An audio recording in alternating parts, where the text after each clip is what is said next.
I think about time all the time as both an abstract concept and a reality. Lately, mostly it's a reminder of how fast it went, goes, and is going.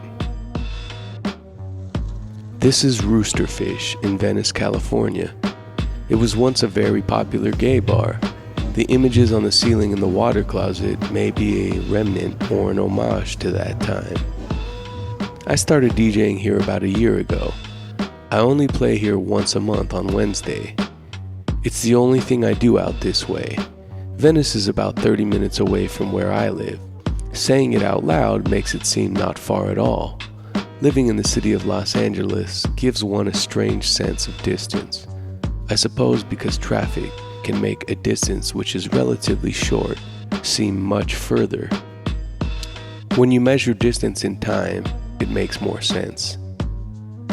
I like it here. It's dark. They have great staff and great drinks. And because it's hump day, people don't generally have the expectation or the desire to get turned. While we're on the subject, I think turnt was the final youthful slang I adopted. That's where it ended for me. This is already 12 plus years out of style now, but I never gave it up for lit like most people, or whatever took the place of lit, or is lit still lit? I digress. It's not usually packed, but there's always a nice crowd. People often tell me they appreciate the music here, and as usual, I keep the Shazammers Oh yeah, a lot of people come here on dates and suck face. This is where I first noticed the trend of bar face sucking I have been documenting via Twitter, which has indeed persisted.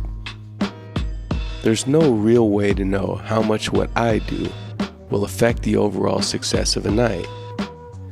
I'm not much of a draw, so I can only measure it by how many people who come to the place stay, and for how long.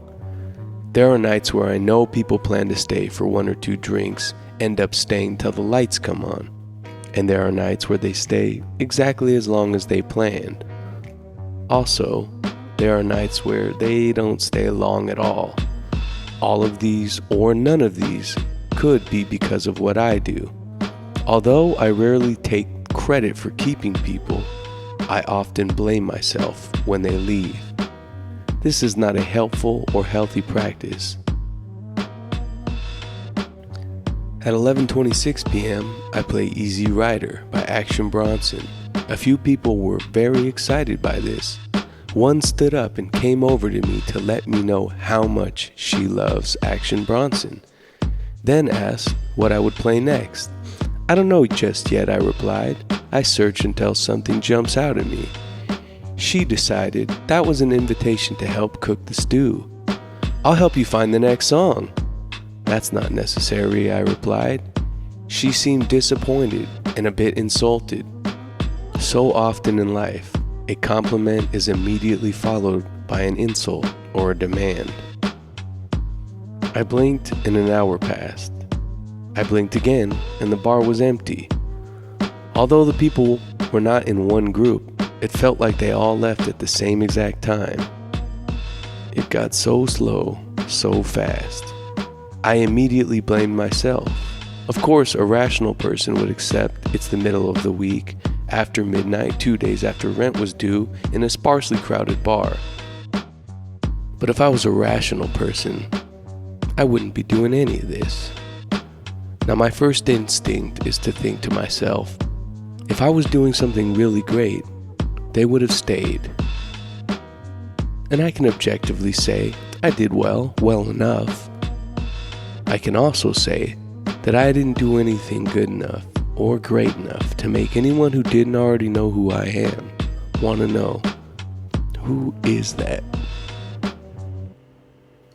There's always next time.